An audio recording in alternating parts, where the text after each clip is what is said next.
Welcome back, guys, to another video. Today we're going to be reviewing 253. We're going to be analyzing it. What was I thinking when I was first reading this manga, like chapter? Sorry for the delay. I haven't been reading that much Ulok lately. I mean, there's only two chapters left, but let's just carry on this video. Carry on with the video. With Shuri's Ultra Gold, PhD draws first blood. I'm very surprised that the author pushed Shido to score first for PhD. I always knew PhD were gonna score first. It was pretty obvious, like with how what manga and anime usually is. But yeah, I was surprised. I thought it was gonna be Rin who scored, especially when he lifted Sagi to the air. But yeah, let's go with the next one. Let's go with the next one. Hey Charles, you freaking awesome. Keep feeding me, you devilish trickster. Right back at you, you pink-haired weirdo. You're amazing. You were the only one who reacted to my past. What you talking about, Pipsqueak? Come here, you. I just followed my desired instincts, and your past found me perfectly. Bruh, stop. All right, bro. Yeah. So this just backs the idea of Asagi was saying in the last chapter how this couldn't have been planned and how this must have been their chemical combos like perfectly meshing in together. So this just backs it up even more. But seriously, this might be the first time, for the first time, someone caught up perfectly to my impesh passes.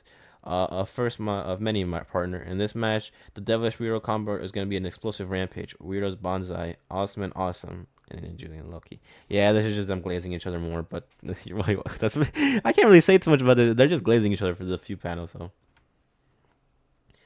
A Contrarian impish havoc personality that lies contradictory to his genius and playmaking skills. To unlock Charles's full abilities, I experimented with many different things in the previous few matches, but it finally happened at the high level. Chemical reaction needed to awaken him. The Neo Eagles League has finally gotten much more interesting. All right. Um, well, what I can say from that is pretty. Well, this basically just exposes Loki's main plans for even being in the Eagles League in the first place. Um, it's purely for Charles and to develop him. And you'll probably it'll explain in the next panel why it's like he flat just says why he's focused so much on Charles. But this pretty much gives you a basic idea of why he wants to be in the Neo Eagles League in the first place.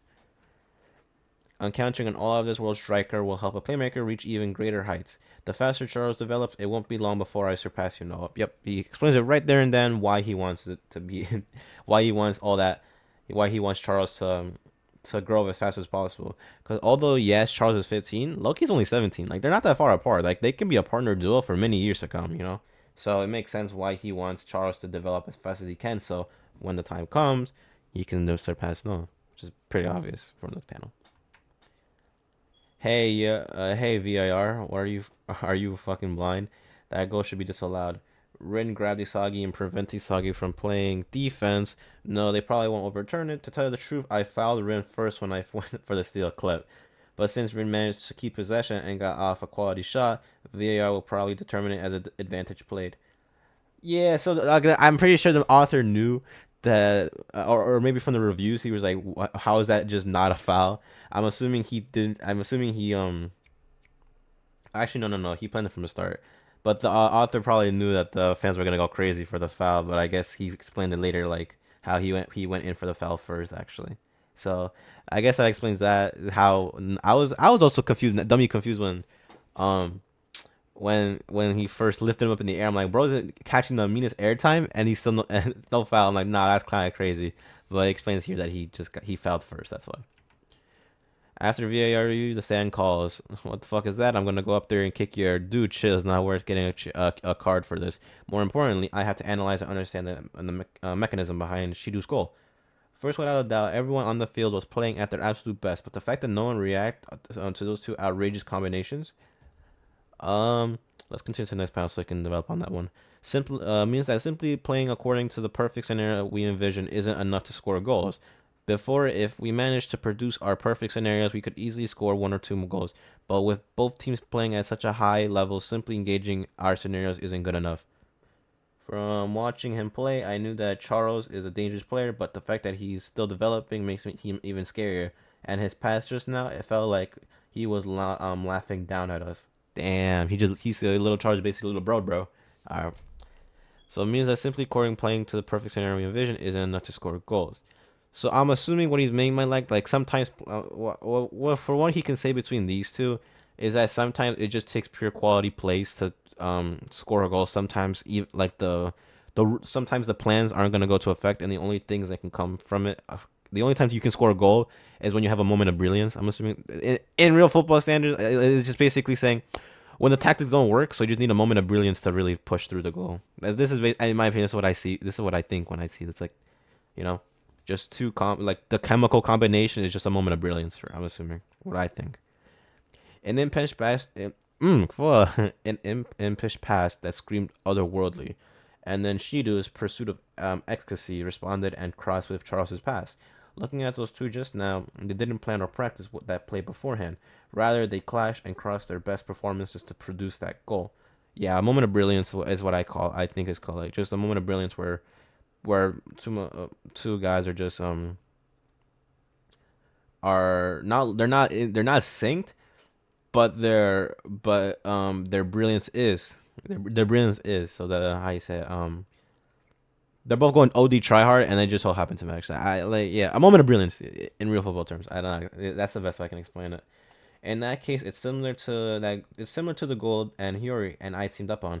That time we produced a chemical reaction where we synced our cross individual winning vision with one another. That means to win the league, we're gonna have to enter the demon's lair and come up with goals that equals or surpasses that chemical reaction. That's seriously effed up. Okay, so this pretty much gives a base outline for the story, how it's gonna end up.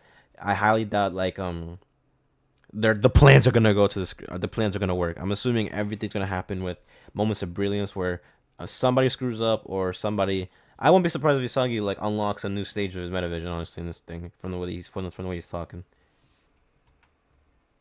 If that's the standard, then we're gonna have to real hell. We're gonna have to have real hell on our hands.